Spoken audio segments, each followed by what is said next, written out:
Ladies and gentlemen, welcome back to On the Mic with Mike King here. Get the good friend Mindy Flanigan here. Hello, everyone. Inspiring HR. Ma'am, tell us who you are and what you do. Welcome to Mike and Mindy, because I do love it.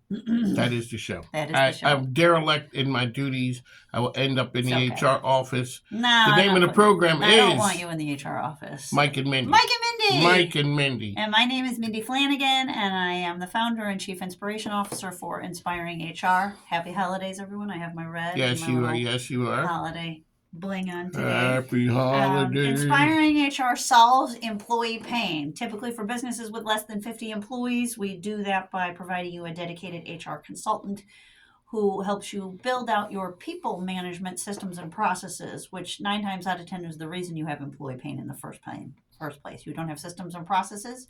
We would like you to have them so that you can empower your frontline leaders to execute your great place to work culture. Okay.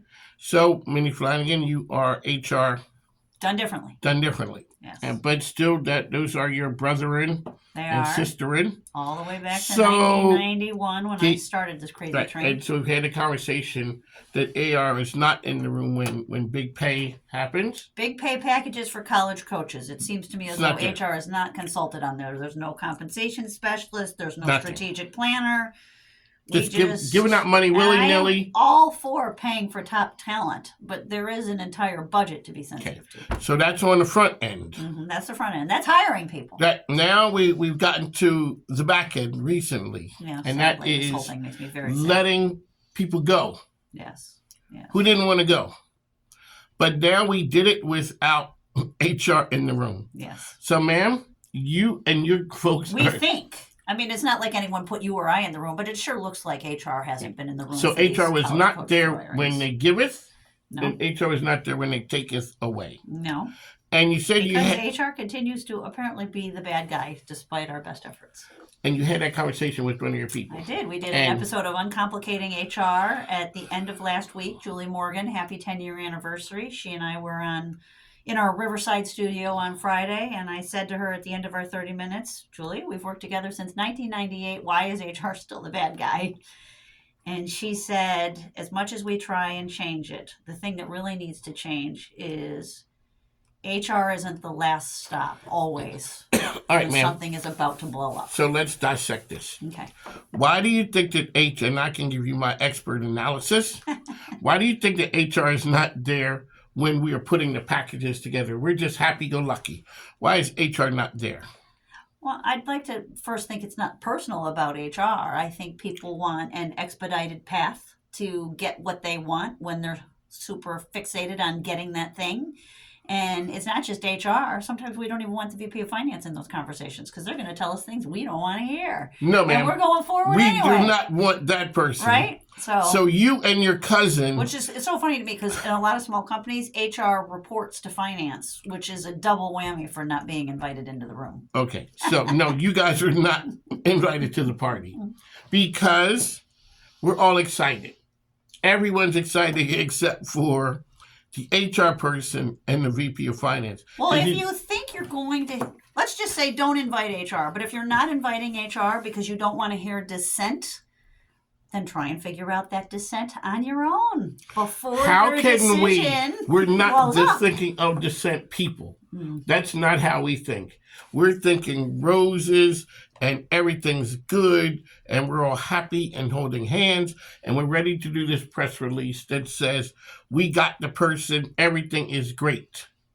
Okay, so... Well, and in a D1 college football, like the big time people, yes. Ohio State, Michigan, the entire SEC... You gotta. Everyone's happy. But the thing is, you got trustees pressure.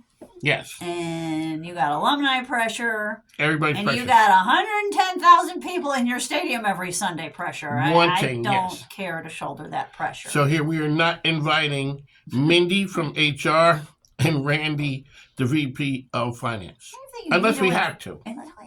How about this? VP of Finance, can we afford this? Even if they say no, at least you've gathered additional information to consider. HR, have we completely vetted this person before we make this $50 million offer? And HR may say, no, I can do that for you if you want, it's your right as the top decision maker to say, we're going to roll the dice. Just remember, if you roll that dice and it goes south, you better be the leader you're supposed to be. Step up and take the blame. Okay? So that is the reason why Randy and Mindy are not involved in the beginning, in the doling out, the giving of the money, the excitement of the moment. Mm-hmm. Okay, now... You choose Randy. Randy Howard is a local fractional CFO. All right, sorry, Randy, I'm sorry. No, Randy's good. It's good. I don't think he listens anyway. Thank you. Well, you he's a should good be. Guy. Should be listening. All righty. So now something happened. Mm-hmm. And as they say, we got to part ways. Mm-hmm. We're going to have to let whomever go. Mm-hmm. They didn't want to go anywhere, but Your favorite. we needed them to leave. Mm-hmm.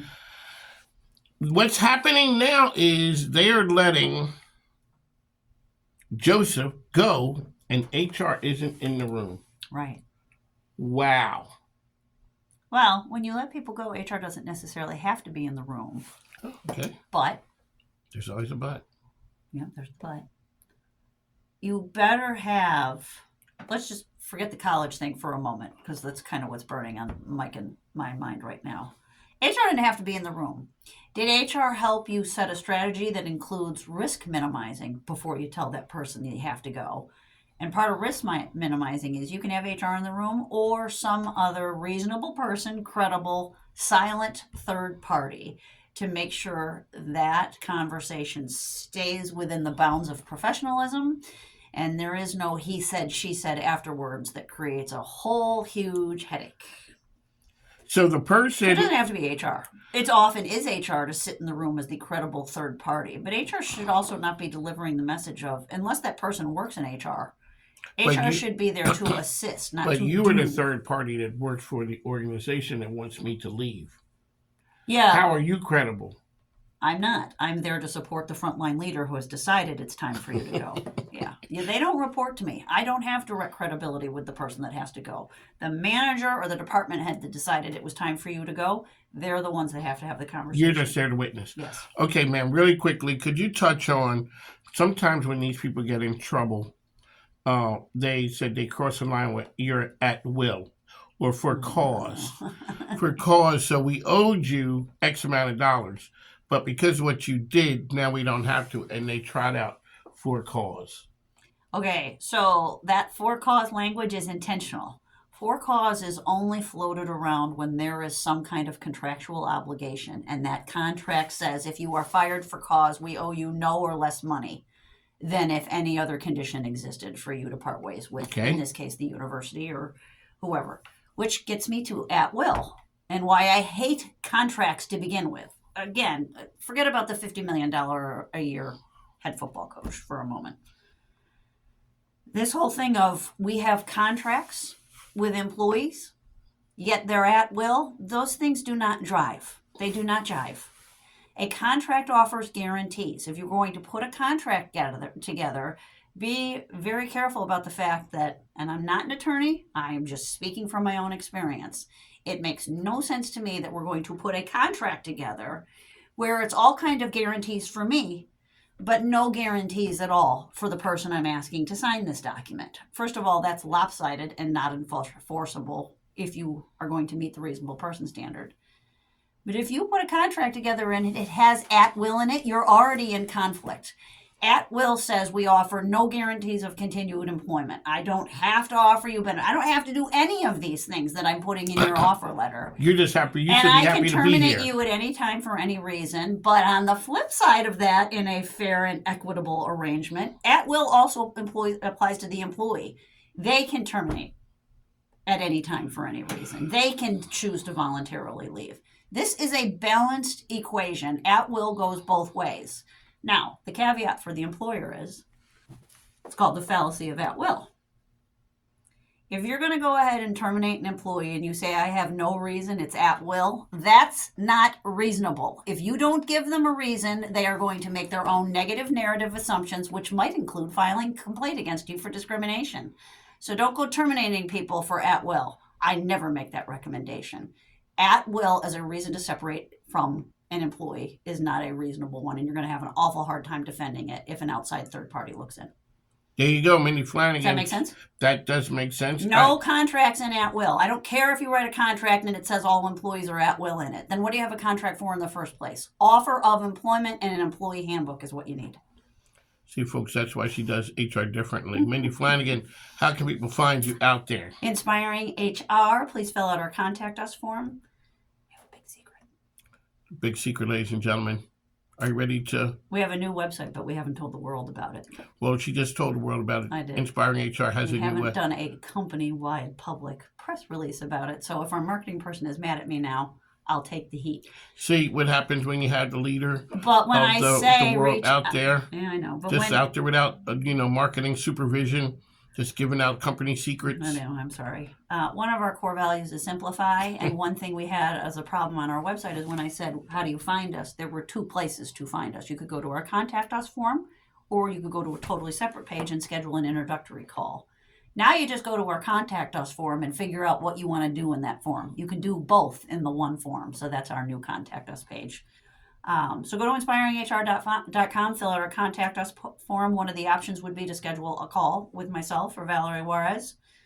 Connect with me on LinkedIn, send me a LinkedIn message, follow the company page on LinkedIn, or you can go old school, 804-715-1920. And the name of the program is? Mike and Mindy! Mike and Mindy. We're giving you HR business from a different angle, different perspective. So we'd like to thank you for tuning in. On to Mike, Mindy Flanigan. Happy holidays, Happy everyone. holidays, folks. Happy Take care holidays now. to you, sir. Same to you. Bye-bye. Bye.